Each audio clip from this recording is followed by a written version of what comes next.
ಈಗ ನಾವು ಅದ್ರ ಜೊತೆಗೆ ಮಕ್ಕಳನ್ನೆಲ್ಲ ಓದಿಸ್ಲಿ ಅನ್ನೋ ಕಾರಣಕ್ಕೋಸ್ಕರನೇ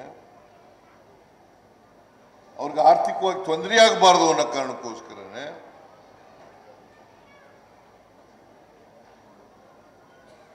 ಗೃಹಲಕ್ಷ್ಮಿ ಕಾರ್ಯಕ್ರಮವನ್ನು ಜಾರಿಗೆ ತಂದಿರತಕ್ಕಂಥದ್ದು ಗೊತ್ತಾಯ್ತೇನೆ. ನಿಮ್ಮ ತಾಯಿಗೆ 2,000 ರೂಪಾಯಿ ಬರ್ತಾ ಇದೆಯಾ? ಬರ್ತಾ ಇದೆಯಾ? ಕೈ ಎತ್ತಿ ನೋಡೋಣ ಎಷ್ಟು ಜನಕ್ಕೆ ಬರ್ತದೆ ನೋಡು. ನಿಮ್ಗೆಲ್ಲ ಯಾಕೆ 2,000 ಕೊಡ್ತೀವಿ ಅಂತಂದ್ರೆ ನಿಮಗೆ ಆರ್ಥಿಕವಾಗಿ ಶಕ್ತಿ ಬರಬೇಕು, ಸಾಮಾಜಿಕವಾಗಿ ಶಕ್ತಿ ಬರಬೇಕು. ಪ್ರತಿ ತಿಂಗಳು ಕೊಡ್ತೀವಿ. ಇದಕ್ಕೋಸ್ಕರ 30,000ಕ್ಕೂ ಹೆಚ್ಚು ಕೋಟಿ ರೂಪಾಯಿಗಳನ್ನ ಸರ್ಕಾರ ಖರ್ಚು ಮಾಡ್ತಾ ಇದೆ. ಎಷ್ಟು?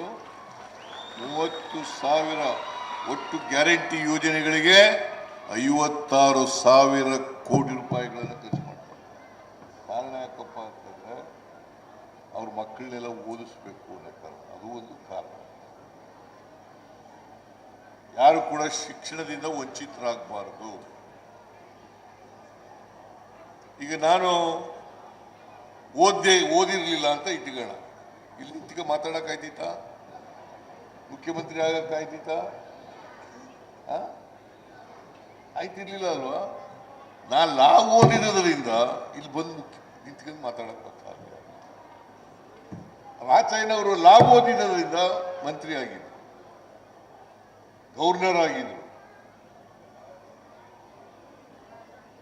ಈಗ ಇವರು ಮರುಸ್ವಾಮಿ ಅವರು ಓದಿರೋದ್ರಿಂದ IPS ಆಫೀಸರ್ ಆಗಿದ್ರು.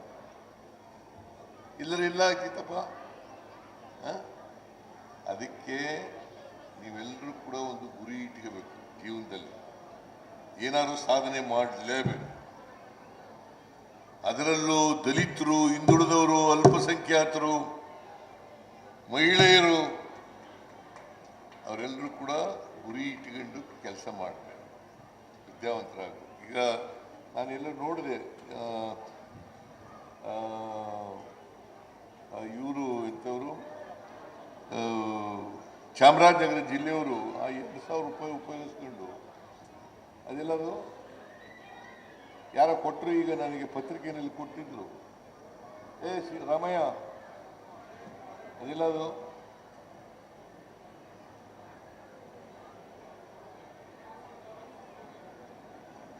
ನೋಡಿದ್ದೇನಮ್ಮ? ನಾನು ನೋಡಿದೆ ಪತ್ರಿಕೆಯಲ್ಲಿ. ಕೊಡಪ್ಪ ಇಲ್ಲಿ.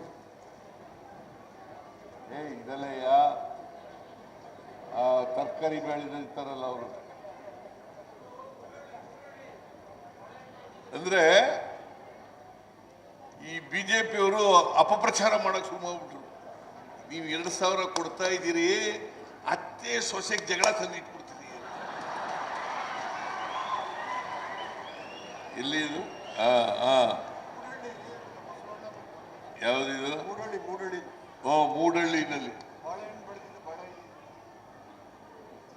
2,000 ರೂಪಾಯಿ ಗೃಹಲಕ್ಷ್ಮಿಯ ಕಾಸಿನಿಂದ ಬಂಗಾರದಂತಹ ಬೆಳೆ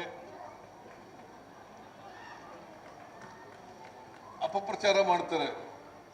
ಯಾಕಂತಂದ್ರೆ 1,22,000 ಕೋಟಿ ಅಲ್ಲ, 1,22,00,000 1,22,00,000 ಕುಟುಂಬದ ಯಜಮಾನಿಯರಿಗೆ ತಿಂಗಳಿಗೆ 2,000 ರೂಪಾಯಿ ಕೊಡ್ತಾರೆ. 1,22,00,000 ಮಹಿಳೆಯರಿಗೆ. ನಿಮಗಿಲ್ಲ, ಸರ್ಕಾರಿ ನೌಕರಿ, ಇನ್ಕಮ್ ಟ್ಯಾಕ್ಸ್ ಕಟ್ಟೋರಿಗಿಲ್ಲ. ಯಾರು ಇನ್ಕಮ್ ಟ್ಯಾಕ್ಸ್ ಕಟ್ಟೋದಿಲ್ವೋ ಅದೆಲ್ಲ ಮಹಿಳೆಯರಿಗೆ ಸಿಗುತ್ತೆ. ನೋಡಿ, ಇದು ನಾನು ಬೆಳಿಗ್ಗೆ ನೋಡಿದೆ. ಗೃಹಲಕ್ಷ್ಮಿಯ ಕಾಸಿನಿಂದ ಬಂಗಾರದಂತಹ ಬೆಳೆ. ಗೊತ್ತಾಯ್ತೇನಮ್ಮ? ನೀನೇ ನೋಡಿಲ್ಲ ಅಂತ ಇದೆಯಾ?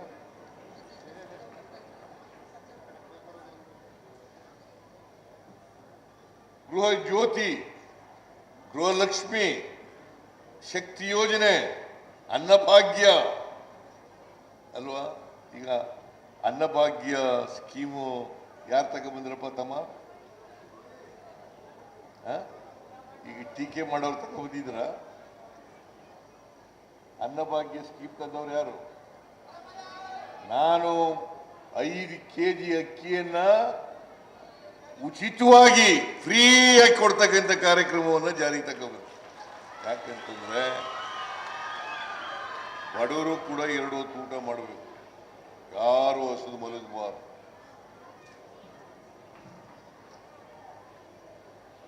ಯಾರು ಹಸಿದು ಮಲಗಬಾರ್ದು. 5 kg ಇಂದ 7 kg ಮಾಡಿದೆ ಹಿಂದೆ ಮುಖ್ಯಮಂತ್ರಿ ಆಗಿರುವಾಗ. ಆಮೇಲೆ 7 kg ಇಂದ 5 kg ಯಾರು ಗೊತ್ತಾ? ಈ ಟೀಕೆ ಮಾಡ್ತಾರಲ್ಲ ಅವರೇ ಗಿರಾಕಿಗೆ. 7 kg ಇಂದ 5 kg ಇಳಿಸಿದ್ರು.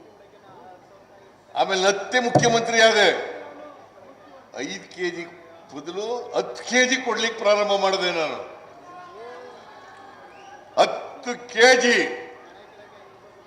ಈ ನರೇಂದ್ರ ಮೋದಿ ಅವರು ಇದ್ದಾರಲ್ಲ, ಅಕ್ಕಿಗೆ 34 ರೂಪಾಯಿ ಕೊಡ್ತೀವಿ 1 kg ಅಕ್ಕಿಗೆ. ಕೊಡ್ರಿ, ನಮ್ಮ ಹತ್ರ ಅಕ್ಕಿ ಸಿಗ್ತಾ ಇಲ್ಲ, ನೀವು ಇಟ್ಕೊಂಡಿದ್ದೀರಿ, ದಾಸ್ತಾನು ಮಾಡಿ ಇಟ್ಕೊಂಡಿದ್ದೀರಿ FCI ನಲ್ಲಿ. 34 ರೂಪಾಯಿ 1 kg ಕೊಡ್ತೀವಿ, ಪುಕ್ಕಟೆ ಕೊಡಬೇಡಿ. 5 kg ಕೇಳಿದ್ರೆ ಇಲ್ಲ ಅಂದ್ಬಿಟ್ರು, ಕೊಡಲ್ಲ ಅಂದ್ಬಿಟ್ರು. ಆಮೇಲೆ ನಾನು ಒಬ್ಬರಿಗೆ BPL ಕಾರ್ಡ್ ಹೋಲ್ಡರ್ಸ್, ಪ್ರತಿಯೊಬ್ಬ ವ್ಯಕ್ತಿಗೆ 34 ರೂಪಾಯಿನಂತೆ 5 kgಗೆ 170 ರೂಪಾಯಿ ಕೊಡ್ತಾ ಇದ್ದೀನಿ ಈಗ. ಅಲ್ವಾ? ಸಾಕಾಗ್ತಾ ಇದೆ ಅಲ್ವಾ?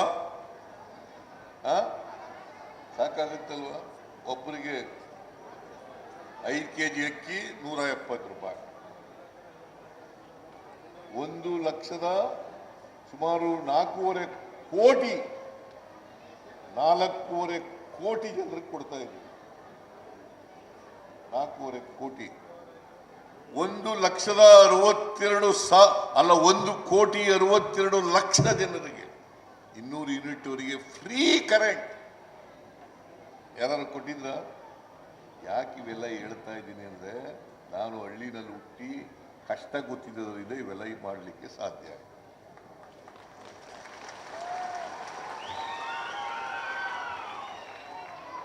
ಯಾರ್ಯಾರು ಫ್ರೀ ಕರೆಂಟ್ ಬಿಲ್ ಕಟ್ಟದೇ ಇರೋರು ಕೈ ಎತ್ತಿ ನೋಡೋಣ. ನೀವೆಲ್ಲ ಕಟ್ತಾ ಇದ್ದೀರಾ? ಯಾರು ಬಿಲ್ ಕಟ್ಟಾಗಿಲ್ಲ 200 ಯೂನಿಟ್ ವರೆಗೆ. ಎಲ್ಲ ವಿದ್ಯುತ್ ಶಕ್ತಿ ಬಂದಿದ್ದಾರ? ಎಲ್ಲ ಬಂದಿದ್ಲಲ್ಲಮ್ಮ. ಎಲ್ಲ ಒಬ್ರು ಕಟ್ಟಾಗಿಲ್ಲ. ನೀನ್ ಕಟ್ತಿದ್ಯಾ 200 ಯೂನಿಟ್ಗಿಂತ ಜಾಸ್ತಿ ಇದ್ರೆ ಕಟ್ತೀಯ. 200 ಯೂನಿಟ್ ಒಳಗಡೆ ಇರೋರು, ಪ್ರತಿ ತಿಂಗಳು 200 ಯೂನಿಟ್ ಒಳಗಡೆ ಇರೋರು 1,62,00,000 ಕುಟುಂಬಗಳು. ಕರ್ನಾಟಕದಲ್ಲಿ ಇರೋ ಜನಸಂಖ್ಯೆ ಎಷ್ಟು? 7 ಕೋಟಿ. ಕರ್ನಾಟಕದ ಜನಸಂಖ್ಯೆ 7 ಕೋಟಿ. ಅದರಲ್ಲಿ 1,62,00,000 ಕುಟುಂಬಗಳು. ಒಂದು ಕುಟುಂಬ ಅಂದ್ರೆ ಎಷ್ಟು? 4 ಜನ ಅಂತ ಅನ್ಕೊಂಡ್ರು 1,00,00,000 ಸುಮಾರು 16 ಇಂಟು 4 ಎಷ್ಟಾಯ್ತಮ್ಮ? 1,40,00,000 ಜನರಿಗೆ ಸಹಾಯ ಆಯ್ತು. ಇದನ್ನೆಲ್ಲ ಮಾಡ್ತಾ ಇರೋದ್ರಿಂದ ನಮ್ಮ ಮೇಲೆ ಟೀಕೆ ಮಾಡೋದು. ದುಡ್ಡಿಲ್ಲ ಸಿದ್ದರಾಮಯ್ಯನವ್ರ ಹತ್ರ, ದುಡ್ಡಿಲ್ಲ ಕರ್ನಾಟಕ ಸರ್ಕಾರದಲ್ಲಿ. ನಾನು ಹೇಳಿದೆ, ನೋಡಪ್ಪ, ನಮ್ಮ ಬಜೆಟ್ 3,71,00,000 ಅಲ್ಲ, 3,71,000 ಕೋಟಿ ಬಜೆಟ್. 3,71,000 ಕೋಟಿ. ಅದರಲ್ಲಿ 1,20,000 ಕೋಟಿ ಅಭಿವೃದ್ಧಿ ಮಾಡ್ತಾ ಇದೆ. ನೀರಾವರಿಗೆ, ರಸ್ತೆಗಳಿಗೆ, ಬ್ರಿಡ್ಜ್ಗಳಿಗೆ, ರೂರಲ್ ಡೆವಲಪ್ಮೆಂಟ್ಗೆ, ಕುಡಿಯೋ ನೀರಿಗೆ, ವಿದ್ಯುತ್ ಶಕ್ತಿಗೆ ಕೆಲವು ಉಪಯೋಗಿಸ್ತಾರೆ. ಯಾವ್ದಾದ್ರು ನಿಂತೋಗಿದ್ಯಾ? ಇನ್ನೂ ಆಗಬೇಕು ನಿಜ. ಈಗ ಈ ಊರಿನಲ್ಲೂ ಸತ್ತೇಗಾಲದ ಗ್ರಾಮದಲ್ಲೂ ಕೂಡ ಇನ್ನೂ ಸುಮಾರು 18,000 ಜನಸಂಖ್ಯೆ ಇದೆ ಅಂತ ಹೇಳಿದ್ರು ನನಗೆ. ಈ ಊರಿನ 18,000 ಜನಸಂಖ್ಯೆ ಇದೆ. ವೋಟರ್ಸೇ 13,000. 14 ಬೂತ್ಗಳಿದೆ. ಎಷ್ಟಪ್ಪ ನರೇಂದ್ರ? 14 ಬೂತ್ಗಳು, 14 ಬೂತು. ಅದಕ್ಕೆ ಪಟ್ಟಣ ಪಂಚಾಯತಿ ಮಾಡಿ ಅಂತ ಮನವಿ ಕೊಟ್ಟಿದ್ದಾರೆ. ಈಗ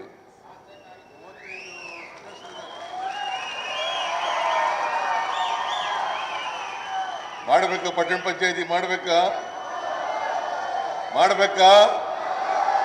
ಮಾಡ್ಕೊಡೋಣ.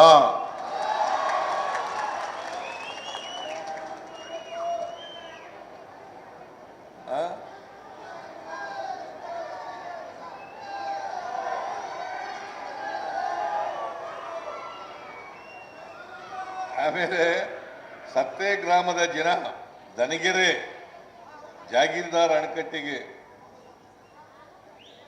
ನೀರು ಒದಗಿಸುವ ಜೊತೆಗೆ ಬೇಸಿಗೆ ಬೆಳೆಗೆ ನೀರು ಕೊಡಬೇಕು ಅಂತ ಹೇಳಿದ್ದಾರೆ. ಅದು ನೋಡೋಣ. ನಾನು ನೀರು ಯಾಕಂತಂದ್ರೆ ನೀರು ನಾನು ಸುಮ್ಮನೆ ಸುಳ್ಳು ಹೇಳ್ಬಿಟ್ಟು ಹೋಗ್ಬಾರ್ದು. ನೀರು ಅವೈಲಬಿಲಿಟಿ ನೋಡ್ಕೊಂಡು ಹೇಳಬೇಕು. ಮಾಹಿತಿ ಈಗ ಬೇರೆ, ಮಾಹಿತಿ ಬೇರೆ. ನೀರಿದ್ರೆ 100ಕ್ಕೆ 100 ಕೊಟ್ಟೇ ಕೊಡ್ತೀವಿ.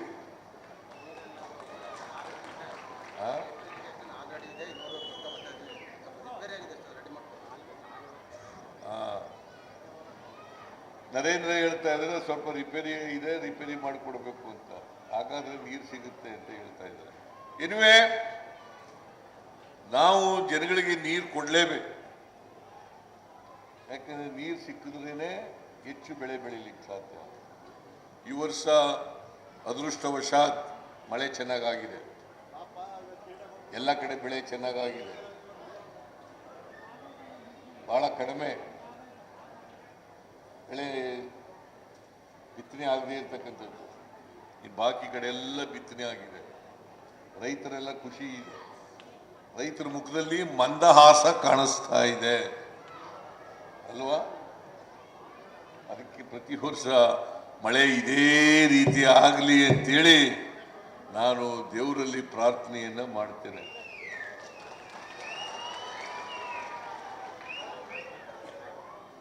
ಸೊ ಇವತ್ತು ಬಹಳ ಒಳ್ಳೆ ಕೆಲಸ ಮಾಡಿದ್ದಾರೆ. ಒಳ್ಳೆ ಕೆಲಸ. ಈ ಊರಿನಲ್ಲಿ ಒಂದು ಸುಸಜ್ಜಿತವಾದಂಥ ಇವತ್ತು ಏನೇನು ಅಗತ್ಯ ಇದೆ ವಿದ್ಯಾರ್ಥಿಗಳಿಗೆ ಅದೆಲ್ಲ ಒದಗಿಸ್ಕೊಡ್ತಕ್ಕಂಥ ಒಂದು ನೂತನವಾದಂಥ ಶಾಲೆ ನಿರ್ಮಾಣ ಆಗಿದೆ.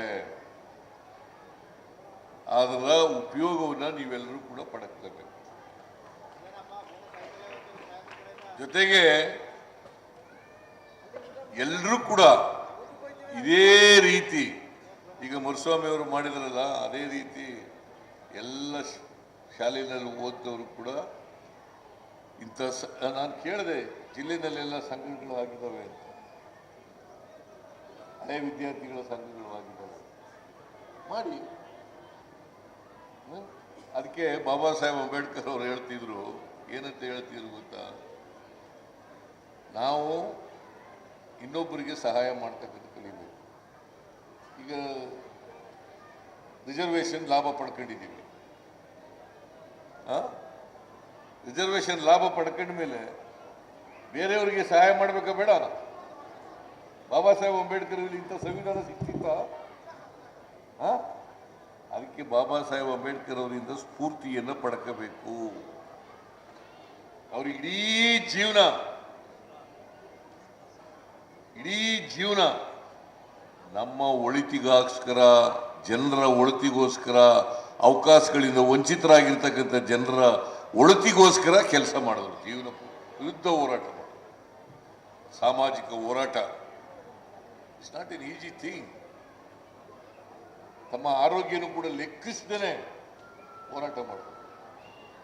ಅವ್ರು ಹೇಳಿದ್ರು ಸ್ವಲ್ಪ ಆದ್ರೂ ಮಾಡ್ಬೇಕಲ್ವಾ? ಅವ್ರು ಏನು ಹೇಳಿದ್ರು ಗೊತ್ತಾ? ಬಾಬಾ ಸಾಹೇಬ್ ಅಂಬೇಡ್ಕರ್ ಅವರು, ನೋಡಪ್ಪ, ಸಾಮಾಜಿಕ ನ್ಯಾಯದ ರಥವನ್ನು ಇಲ್ಲಿವರೆಗೆ ಎಳ್ಕೊ ಬಂದಿದ್ದೀನಿ,